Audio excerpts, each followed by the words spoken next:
सदगुरु सुखराम जी महाराज ने धन्य हो। सदगुरु युक्तिराम जी महाराज ने धन्य हो। सदगुरु स्वामी जी श्री कुशाल दास जी महाराज ने धन्य हो। सदगुरु स्वामी जी श्री माधव दास जी महाराज ने धन्य हो। सदगुरु स्वामी जी श्री आनंद राम जी महाराज ने धन्य हो। संत श्री ज्ञानेश्वरी बाई जी महाराज ने धन्य हो। गुरुदेव आपने दिन दिन हो, महाराज आपने दिन दिन हो। हे नाथ दया करने वाले, अनुभव की अरज भी सुन लेना। गुरुदेव आपकी दिन दिन हो, महाराज आपकी दिन दिन हो। कहे सुख राम सत्य गुरु सोई, सत्य की भक्त बतावे। सत्य स्वरूप घट माही प्रगटे, उलट अगम घर जावे। बोलो राम। महाराज कहते हैं कि कह सुखराम सतगुरु सोई, सत्य की भगत बतावे। और संसार में जितनी भक्ति है ये सब असत की भक्ति है, मतलब नाशवान है, क्षर है। क्षर अक्षर और नेह अक्षर। भक्ति भक्त भगवंत गुरु, चतुर नाम बपु एक। भक्त कौन है? जो साधना से लगा है। भक्ति भक्त भक्ति भगवंत। भक्ति क्या है? जो साधना वो कर रहा है। भगवंत कौन? जिसकी साधना कर रहा है। जो साधना करे वो भक्त है, जिसकी साधना करे वो भगवंत है। भक्ति करने वाला शिष्य ही भक्ति, भक्त, भगवंत और गुरु, ये चारों एक नाम अलग अलग हैं, शरीर अलग अलग है, लेकिन इनका कारण एक ही है। तुम्हारी कहना कह सुखराम सतगुरु सोई, सत की भगत बतावे। एक उत्तम गुरु होते हैं, एक मध्यम गुरु होते हैं, एक कनिष्ठ गुरु होते हैं। उत्तम गुरु कौन है? जो जीव का सब भरम तोड़ के उसको केवल भजन से लगाए, उसके भरमों का नाश करे, वो उत्तम गुरु है। मध्यम गुरु कौन है? जो ब्रह्म लोक की भक्ति बतावे, तीन लोक में रहने वाली भक्ति बतावे, मुक्ति का ज्ञान दे, मोक्ष का ज्ञान दे। और बाकी गुरु कौन है? वो जो माया को पूजे, माया को पूजावे।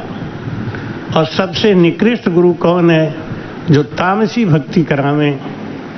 महाराज कहते हैं कि सतगुरु मेहर सता घट जागे, से सतगुरु सत जानो। करणी ज्ञान बतावे आयर, जे गुरु कुलस पिछाणो। बोलो राम। महाराज कहते हैं सतगुरु मेहर सता घट जागे, से सतगुरु सत जानो। सतगुरु की मेहर से सता जागती है। जिस सतगुरु में सत होगा उसके पास बैठते ही हमारा मन प्रसन्न हो जाएगा, आनंद आ जाएगा, हमारा भरम नष्ट हो जाएगा।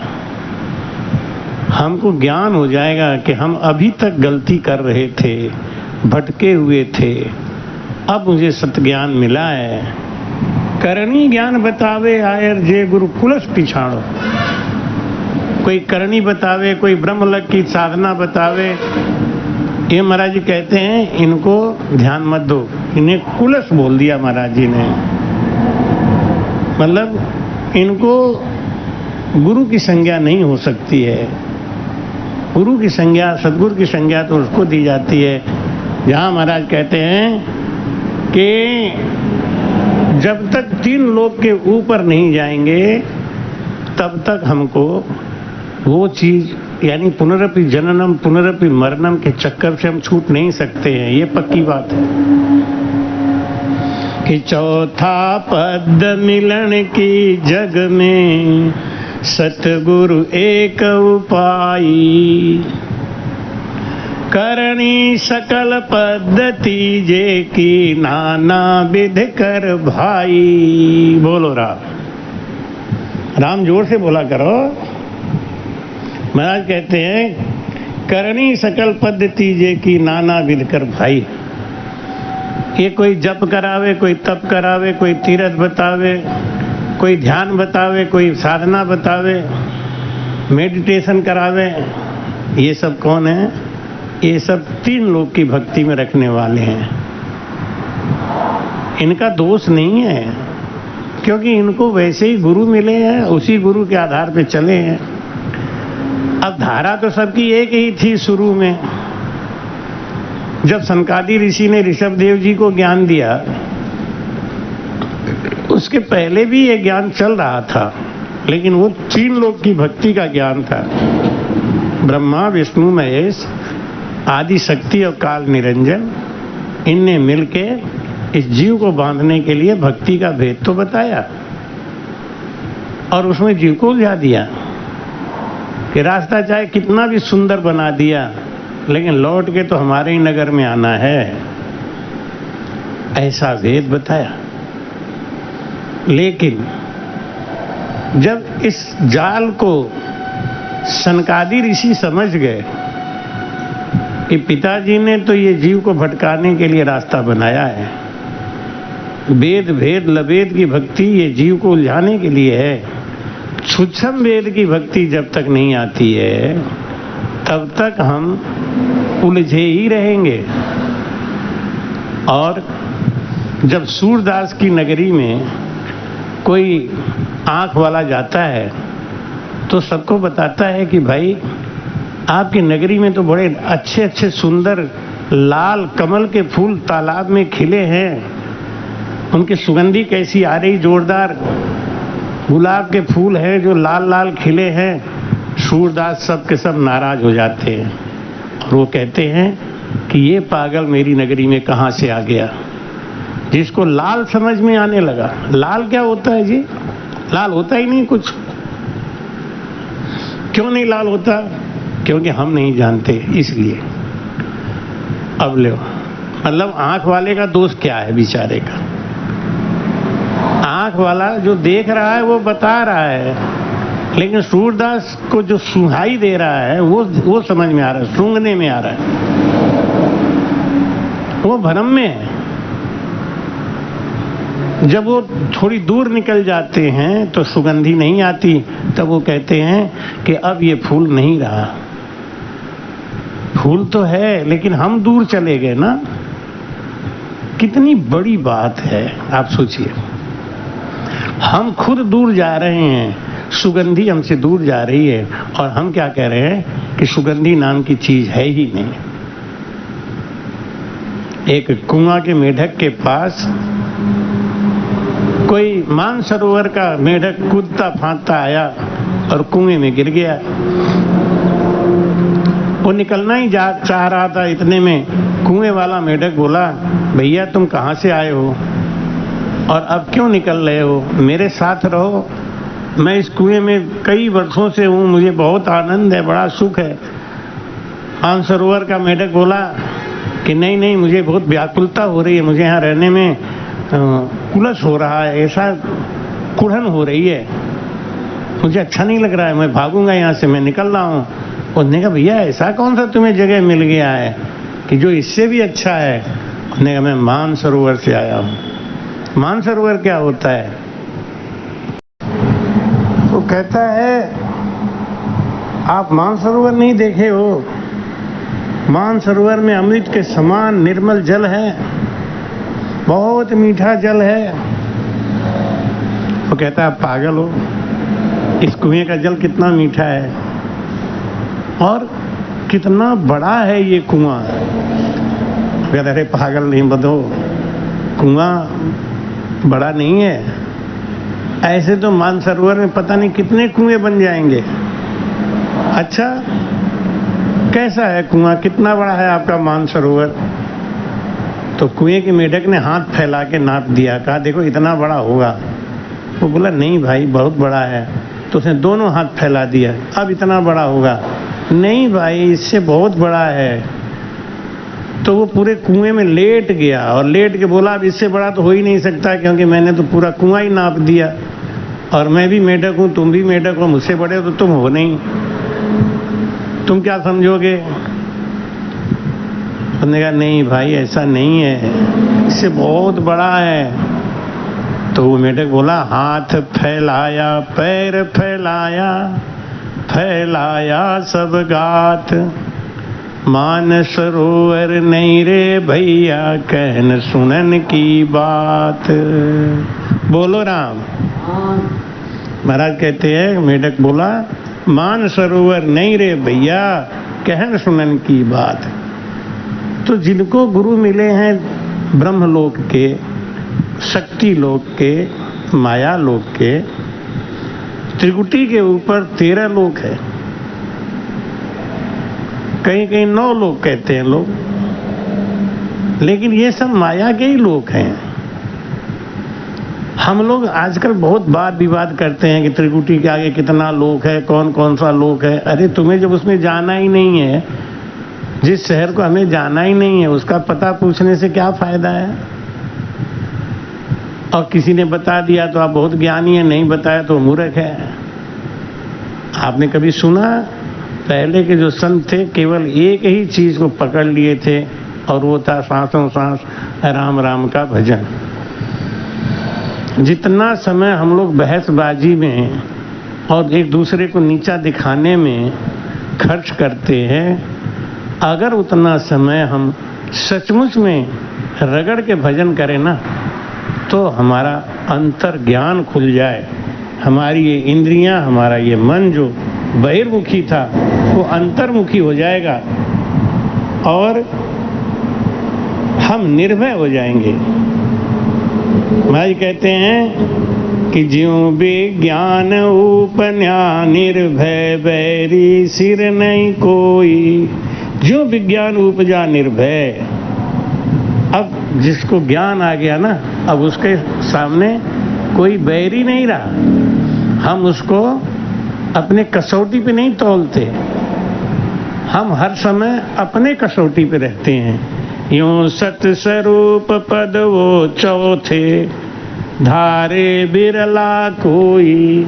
लेकिन वो सतस्वरूप की भक्ति सबके बस की नहीं है, धारे बिरला कोई। महाराज कहते हैं कि ये नर्तन पाके जिसने वो भक्ति धारण नहीं किया वो संसार में धोखा खाएगा, वो संसार में पश्चाताप करेगा, क्योंकि अवसर मिला है ना। महाराज कहते हैं बांधा यो मोसर मती हारो रे, बांधा यो मोसर मती हारो, जा संग हंस अगम घर पहुँचे, जा संग हंस अगम घर पहुँचे, से सत गुरु सिर धारो रे, बांधा आयो मोसर मती हारो रे, बांधा आयो मोसर मती हारो। जग को हेत सकल दुख दायक, जा संग सुख मति जानो, मेरे राम जा संग सुख मति जानो, सुखदायक सतसंगत जुग में, सुखदायक सतसंगत जुग में, सतगुरु शरण पिछाड़ो रे बांदा, आयो मोसर मति हारो रे बांदा, आयो मोसर मति हारो। जा संग हंस अगम घर पहुँचे, से सत गुरु सिर धारो रे बांदा, आयो मोसर मति हारो। महाराज कहते हैं बांदा, मन को समझाते हैं कि श्रुति मन से कहती है, रे मन, ये बड़ा अच्छा मौका मिला है, नर्तन मिला है और ज्ञान विवेक मिला है, संगत अच्छी मिली है, तो सतगुरु की तलाश कर लो। और जिस गुरु के प्रेम में हमारे घट में वो आनंद उपज जाए, पैदा हो जाए, उसे छोड़ो मत, उसे पकड़ लो। जगत भी आनंद देता है, लेकिन जगत का आनंद ये क्या है? क्षणिक है। ये जो जगत का आनंद है ना, ये क्षणिक नशा देता है। शादी ब्याह, बेटा बेटी, नाती पोता, धन दौलत, बाद में ये दुख का कारण बन जाते हैं। लेकिन जब हमको सांसों सांस का भेद मिलता है, सद्गुरु मिलते हैं, सत्संग मिलता है, तो हमारे अंदर आनंद ही आनंद आ जाता है। क्यों? ये नर्तन में सब कुछ मिल जाएगा, लेकिन सद्गुरु का मिलना बड़ा कठिन है। गुरु भी मिल जाएंगे, लेकिन वो गुरु कौन से मिलेंगे? तामसिक वाले, राजसिक वाले, कौन से गुरु मिलेंगे? इसको समझना पड़ेगा। मात पिता सुत गोत कटुम्बो, जूण जूण संग होई। माता पिता गुरु सब मिलेंगे, पूरा परिवार मिलेगा। पक्षी को भी माता पिता होते हैं, पशुओं को भी माता पिता होते हैं, उनका भी एक परिवार होता है। लेकिन मीन खा दे है गुरु बहु पासो, सतगुरु मिली है न कोई रे बांदा, आयो मोसर मति हारो रे बांदा, आयो मोसर मति हारो। 4 दिना की जोर जवानी, ये मनुष्य तन मिला है बड़े भाग्य से। सदगुरु भी परीक्षा करके देख लो, वो भी मिलते हैं बड़े भाग्य से। हर आदमी के जीवन में सदगुरु आते जरूर हैं, लेकिन जो उनको पकड़ लेता है वो जीत गया, और जो उनकी परीक्षा करने में लगा रह गया वो चला गया घाटे में। जब गुरु गोरखनाथ जी ने भरथरी से कहा कि पतिव्रता का अंग तुझे मालूम है क्या होता है? पतिव्रता स्त्री जैसे ही सुनती है कि उसका पति अब इस संसार में नहीं रहा, तुरंत प्राण छोड़ देती है।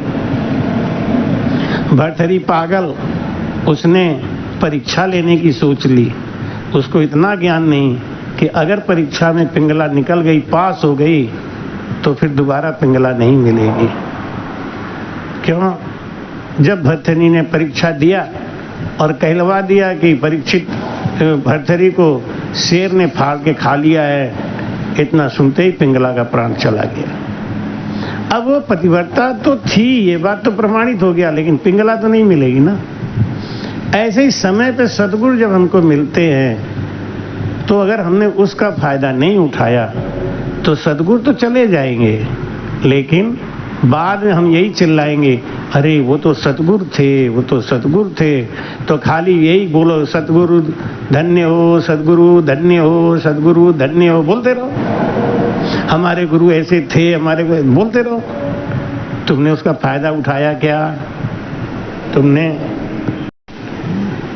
इसलिए महाराज कहते हैं कि 4 दीना की जोर जवानी आदे खरमती भूलो मेरे राम ओ दे खरमती भूलो आदेसी दगो इन काया में जुग जुग दुख संग झूलो रे बांदा आयो मो सरमती हारो रे बांदा आयो मो सरमती हारो।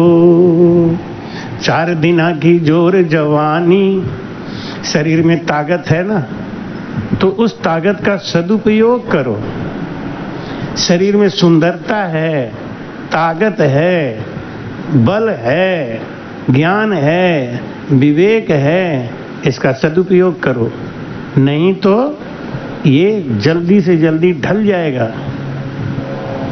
ये जाने वाला है, ये ताकत चली जाएगी, ये रूप चला जाएगा, ये ज्ञान चला जाएगा, ये विवेक चला जाएगा, याददाश्त चली जाएगी, नेत्रों की ज्योति चली जाएगी, कानों की आवाज सुनने की शक्ति चली जाएगी। तब क्या भजन करोगे? हम लोगों को ये कोई ज्ञान नहीं समझाता है कि सतगुरु तो 8 साल की अवस्था तक बना ही लेना चाहिए। वैसे तो 5-6 साल की अवस्था में बना लेना चाहिए, लेकिन बहुत देर किया तो 8 साल की अवस्था तक तो गुरु बना ही लेना चाहिए।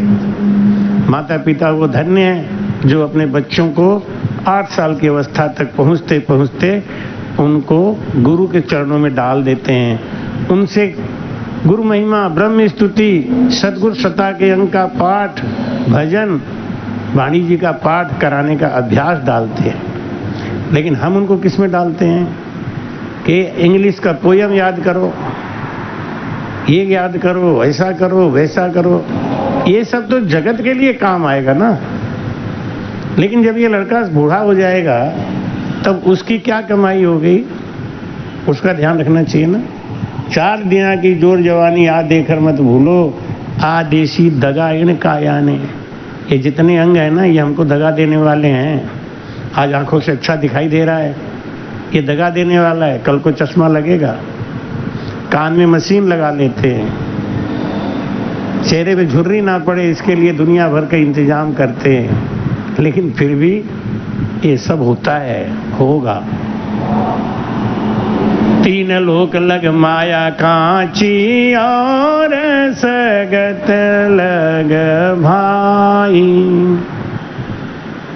खंड पिंड और ब्रह्मांड में भक्ति जो है, स्वर्गलोक, मृत्युलोक, पाताल लोक की भक्ति जो है, ये सारी भक्ति माया की है। और माया ये छूटने वाली है, जाने वाली है। माया क्षर है, इसमें हमेशा क्षरण होगा। जब कोई बच्चा पैदा होता है, कितना सुंदर पैदा होता है, उसको देख के कितना अच्छा लगता है। वही बच्चा जैसे जैसे बड़ा होता है, कुरूप होता जाता है। और अगर अवगुणों ने घर कर लिया तो उससे ज्यादा नीच कोई नहीं हो जाता। क्या ये जो आतंकवादी हैं, जो खुलेआम लोगों को मर्डर करते हैं, वो पैदा होते ही सीखे थे? नहीं, उनको सिखाया यहाँ पे, इनको पत्थर दिल बनाया यहाँ पे।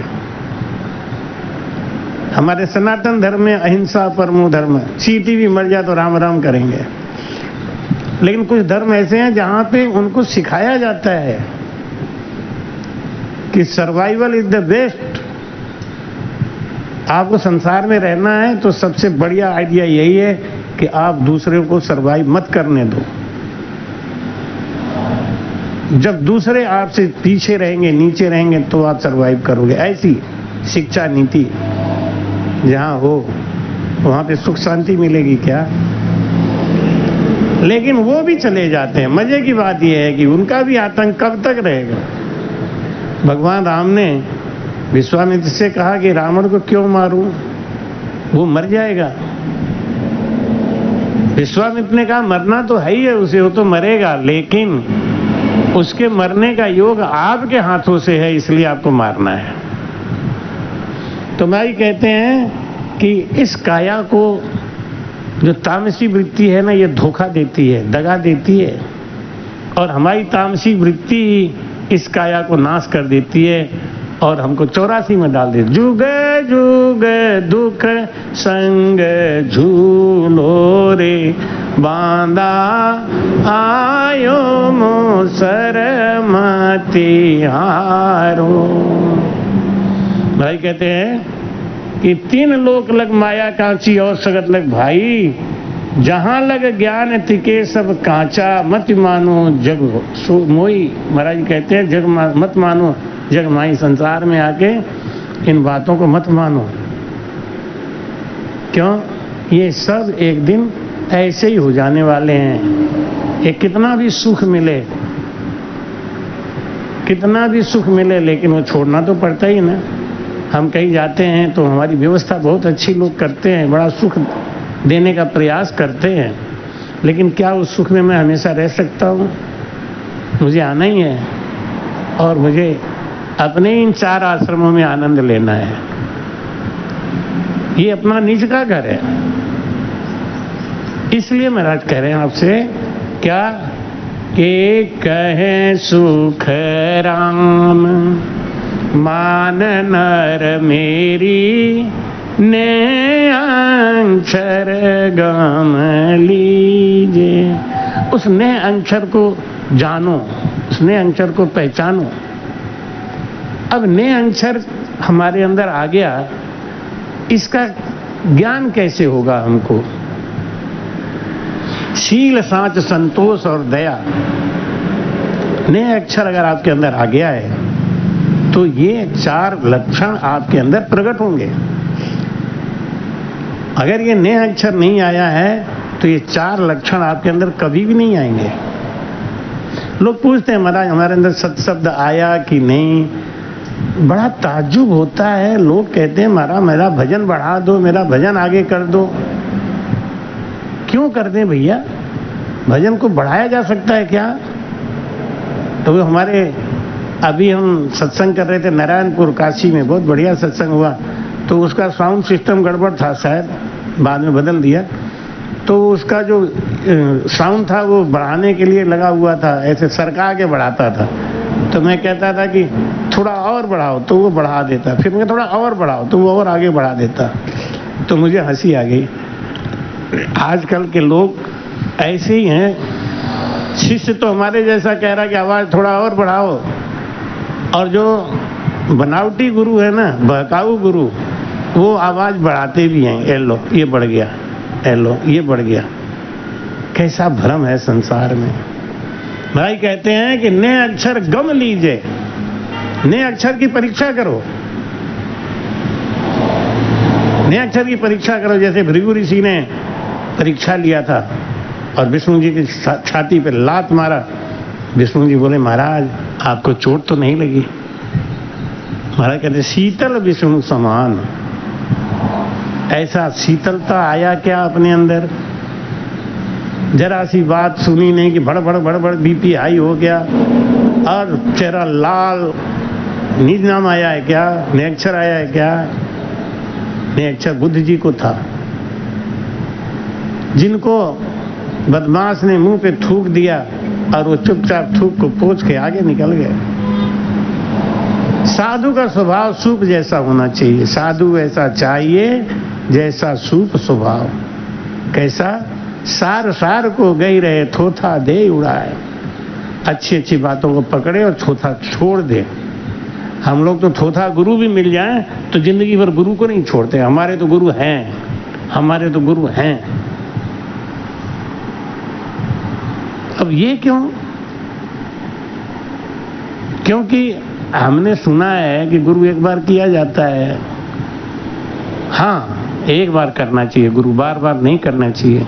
लेकिन जब एक बार करने जाते हैं तो एक बार वाला गुरु कैसा होना चाहिए? जिसको देख के हमें विरह आ जाए, जिसको देख के हमारे प्रेम की लहर फूट जाए, जिसको देख के स्वतः ही भजन होना शुरू हो जाए। अब आगे करना आपका काम है। पहली परीक्षा तो यही है।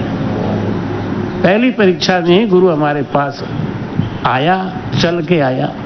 हम गुरु जी को लेने नहीं गए, खोजने नहीं गए, वो खुद चल के आए। भगवान ने उनको भेजा है। इसलिए महाराज कहते हैं कि जब नया अक्षर आएगा ना तो हमारे शरीर में, जैसे कोई स्त्री जब गर्भवती होती है तो उसके अंदर लक्षण प्रकट हो जाते हैं। कोई स्त्री जब गर्भवती होती है तो उसको गर्भ रहते ही कोई बच्चा बड़ा नहीं हो जाता कि देखो देखो इनका पेट फूल गया। पेट नहीं फूलता ना। लेकिन जब शुक्र का और डिंब का मिलन होता है, स्त्री का डिंब, पुरुष का शुक्र, जब वो दोनों मिलते हैं तो मिलते ही, गर्भ को रुकते ही स्त्री के अंदर उल्टी पलटी, उदासी, आलस, ये सब लक्षण चालू हो गए। डॉक्टर क्या कहता है? लगता है कि इनको गर्भ ठहर गया। ये लक्षण आना शुरू हो गए। लेकिन अगर पेट का टटोल के देखो तो पेट तो फूला है ही नहीं। पेट में बच्चा कहां से आया? कोई धड़कन है ही नहीं। लेकिन डॉक्टर समझ गया है, डॉक्टर जानता है ये लक्षण आ गए, इसका मतलब इसको गर्भ ठहर गया। गर्भ ठहरने का मतलब है इसको एक बार पति से योग हुआ है। ये तो पक्की बात है। तो हर जगह का प्रश्न चिन्ह उत्तर मिल गया। ऐसे तो शंका है कि पता नहीं इसको पति मिला कि नहीं मिला, इसको पुरुष से संगम हुआ कि नहीं हुआ, ये तो शंका में है। लेकिन गर्भ रुकते ही शंका दूर हो गया। ऐसे सद्गुरु के मिलते ही हमारे अंदर वो सत आता है, सील आता है, संतोष आता है, दया आती है। और निज नाम क्या है? नए अक्षर क्या है? क्या कोई ऐसा गोला सा अटक जाता है क्या कि अभी हमारे अटका नहीं? और यही बात मैं कहता हूं तो हमारे सब विरोधी हो जाते हैं। जबकि महाराज का आदेश है, मैं थोड़ी कहता हूं, मैं तो केवल अपना अनुभव कहता हूं। अनुभव में आता है वो बात कहता हूं। मैं वचन बोलता हूं, प्रवचन नहीं। और ये सत्य है। और मुझे भी लगा था जब मेरे गुरु महाराज मिले, 15 दिन तक भजन करते करते मुझे पीरे फूट गया। ऐसे शरीर में कपकपी होती थी। ऐसा लगता था कि सब कुछ छोड़ के मैं अपने गुरुजी के चरणों में चला जाऊं। ऐसा लगता था मैं गुरुजी को एकदम चिपट के रोऊं। ऐसा भी समय आया था जब मैं गुरुजी से लिपट के रोया।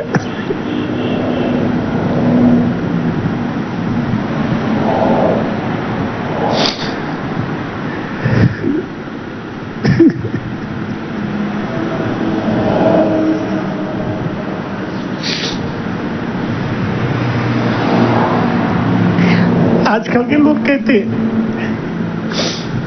कि आपको ऐसा हो जाएगा, आपको ऐसा हो जाएगा। मैं कभी नहीं मानता, मैं नहीं मानता। मेरे संग जो मेरा अनुभव है मैं शेयर करता हूं। किसी को अच्छा नहीं लगता मत करे। लेकिन मुझे नहीं लगता कि नए अक्षर कोई गोला पैदा हो जाता है, नए अक्षर कुछ ऐसा हो जाता है। महाराज कहते हैं निज नाम मुख में नहीं भूप आवे।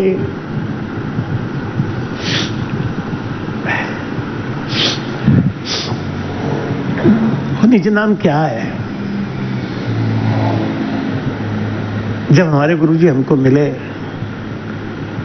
तो ऐसा लगा जैसे कोई पति अपने पत्नी को अंगीकार कर लिया हो।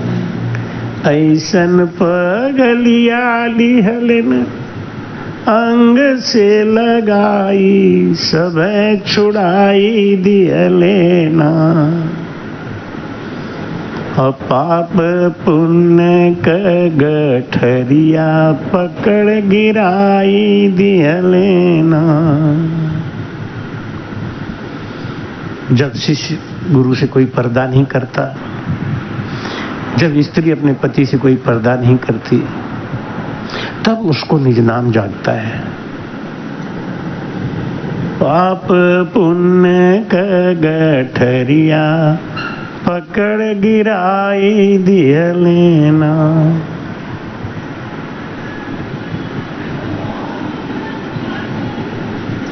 महाराज कहते हैं, हाडर पीठ चढ़े गढ़ ऊपर, बहुर न जूण धरीजे।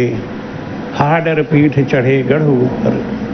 जब हमारा भजन, हमारा निज नाम बंकनाल से होके ऊपर चढ़ता है, तब हमारा चौथे पद का रास्ता खुलता है। आगे का भेद फिर आपको आगे देंगे। ध्यान से चैनल को सब्सक्राइब करके, शेयर करके बात को अंदर से समझने का प्रयास करें। राम। कृपया चैनल को सब्सक्राइब करना ना भूलें। राम राम।